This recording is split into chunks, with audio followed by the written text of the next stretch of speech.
if you're being passive, here's a problem when it comes to dating. You are unintentionally creating a filter by which only the guys who are perhaps the most confident are actually approaching you. Now, these guys are actually likely to probably have the most opportunities with women, because compared to most men out there, the majority of men actually find it very difficult to approach women. So because of this, whilst we can't say anything for certain, I would say it's probably less likely that this guy who has a little bit more opportunity is going to be relationship orientated. So if you do want a relationship and you know that's what you really want and you are kind of sick of casual dating, this can lead to kind of big problem number 2, which is that you are in a situationship. A situationship is similar to a relationship, but it's not a committed relationship. It's not the kind of relationship you actually want to be in. Instead, it's more of a situation that keeps taking up more of your time and more of your energy. So I want you to ask yourself right now, is the reason that you're single, or is the reason that you're not meeting enough other new people, is it because you're already hung up on somebody else? Maybe an ex-boyfriend, or is it actually somebody that you're seeing right now in a way that is casual, that doesn't quite meet all of your needs, that you're going along with because it seems to be the best thing that's presenting itself to you right now? If the answer to that is yes, we're going to need to work to let go of that scenario. Now, I know it can feel like it's better to have someone in your life than no one in your life. So that can kind of incentivize you to hold on to a relationship, even when maybe the guy has explicitly told you that he's not ready and willing to have the same level of relationship with you. And by the way, this can be wrapped up in any way that he likes. He can say that he's got a big crisis at work, or he had a bad breakup, or whatever the reason, the point is the same. He is communicating to you that he's not able to give you the same things that you want. At this point, it's your prerogative and your responsibility to really listen to what he's saying, work out that actually doesn't match up with what you want, and work on a strategy to be able to let that relationship go. Because the problem is, when we get drawn into a relationship where you're trying to persuade someone that you're the right person that they want to be with, or you're trying to get someone to commit to you who's showing a lot of unwillingness and is really taking a long time over that, by engaging with somebody in that way, you're really doing yourself a disservice. You do not need to arm twist anyone into being in a relationship with you.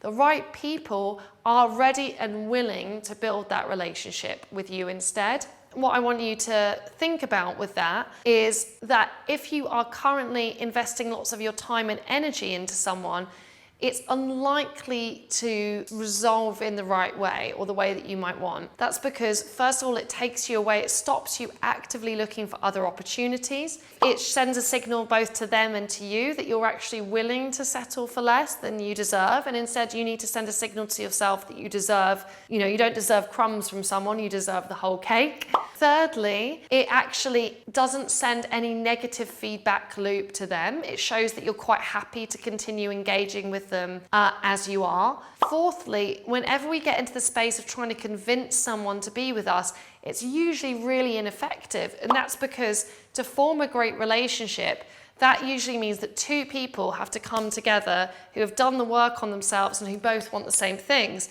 So if somebody doesn't want the same thing, even if you are awesome, they are simply, you could be the most awesomest person ever. You could be like a hybrid of, Jennifer Lopez, Angelina Jolie, and Marilyn Monroe. And it wouldn't matter, because they haven't actually come to the realization that's something that they want, and that's their choice.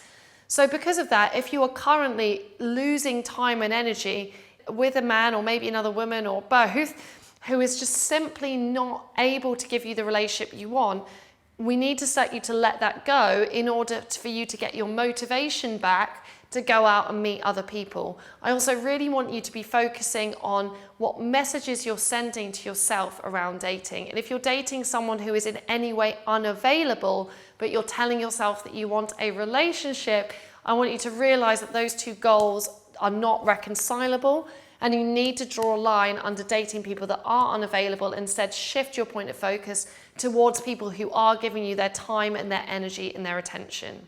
Now, the problems can be if you are either not meeting enough new people and or you're stuck in a sort of situationship with someone who isn't really giving you what you want, this can actually long run contribute to you having a bad mindset around dating, which is then going to impact your future ability to meet someone. Whether you're not actually putting yourself out there in any way, so you're telling yourself that there's just no good men left or that nobody wants commitment anymore, if you're buying into those messages, you're creating a negative reality where instead of looking to what you can do and what you can change, you're instead just accepting that this whole dating thing is out of your control, and it isn't. You can actively bring dating back into your control, and you can start to do things to start to create the reality that you want. But to start with, we have to really challenge that dialogue. Also, the big kind of peril really of sticking in a situationship with someone who isn't giving you that connection and who isn't able to give you what you want, what ends up happening is as you're tussling with them, trying to convince them to maybe have the relationship that you want, what you're doing is you're losing valuable time, energy, and motivation. You're also constantly entering in a cycle of disappointment where you have a bit of romance with someone, you get excited about it, they say they don't want the same things as you, which leads you to come crashing down and feeling disappointed. And then back to that mindset again of nobody wants anything serious anymore, nobody wants anything committed, no good people are left. Now, eventually, if that cycle goes on too many times, that mindset can really stick, which means actually, even when you do meet people who could be good people to date, you can have a very negative belief around how that relationship is going to carry on. You could jump to conclusions. You could feel a lot of expectation around things. You could start to be overly anxious and worried that someone isn't going to want the same things as you. And instead of dating being this fun, enjoyable experience, it starts to feel like a job interview, an endless job interview process with no good rewards. So how we stop that is we have to break the cycle. We have to both get you super good at going out there and meeting people, and secondarily, we also have to get you a little bit tougher at holding your own boundaries, so that if someone isn't interested in the same things as you, it isn't moving towards you in the same way, that you learn to let that go. And P.S., this doesn't mean on date one you're sitting down there asking someone if they're looking for a serious relationship. Instead, it means that we're going to be shifting your standards. You're going to be actually looking out for people who are really actively giving to the relationship.